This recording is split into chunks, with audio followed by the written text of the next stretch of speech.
I am refuting Riley McMillan's speech. Her major claim was the current drinking age of 21 saves lives. Her secondary claims were fatality rates are lower with the current drinking age. The brain is not fully developed until the age of 25, and binge drinking is common amongst underage drinkers. I'll respond to those. Fatality rates are lower with the current drinking age, was her first secondary claim. The decrease in the percent of fatalities is true, but it's not entirely due to the drinking age being 21, because Americans could have been more interested in their own health at that point. There are other nations with a lower fatality rate than ours. She referenced MAD, and that in 2005 there's 39% of fatalities, and in Canada, which has a drinking age of 18, there was 30% of alcohol-related fatalities.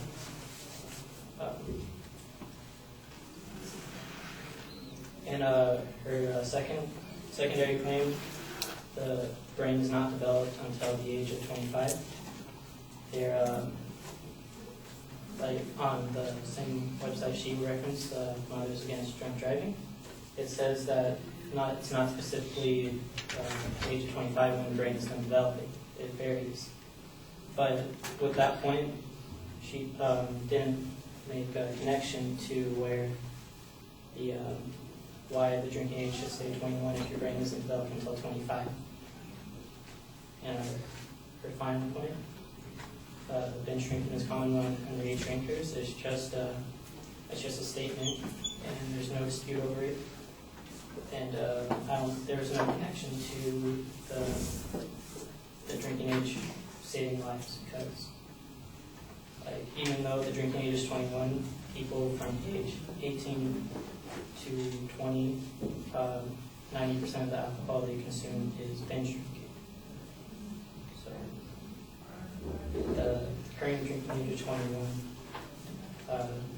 is not all entirely due to saving lives.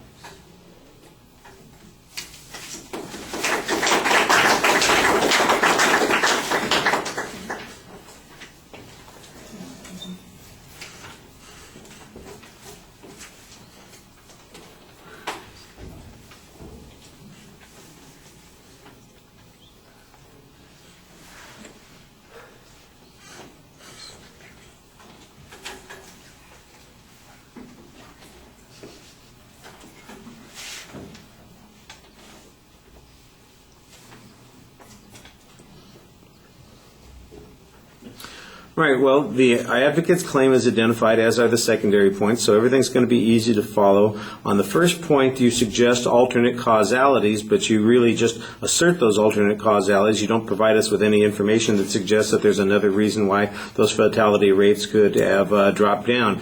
Then you make an argument about comparisons to other nations, and you use Canada as an illustration, and I'm not sure how your numbers come out. If the rate in the United States is at 39%, and in Canada it's 30%, okay, then that makes a little bit of sense. But it wasn't clear from the way you presented it what was going on with those numbers. And I'm still uncertain as to what inference I should be drawing there.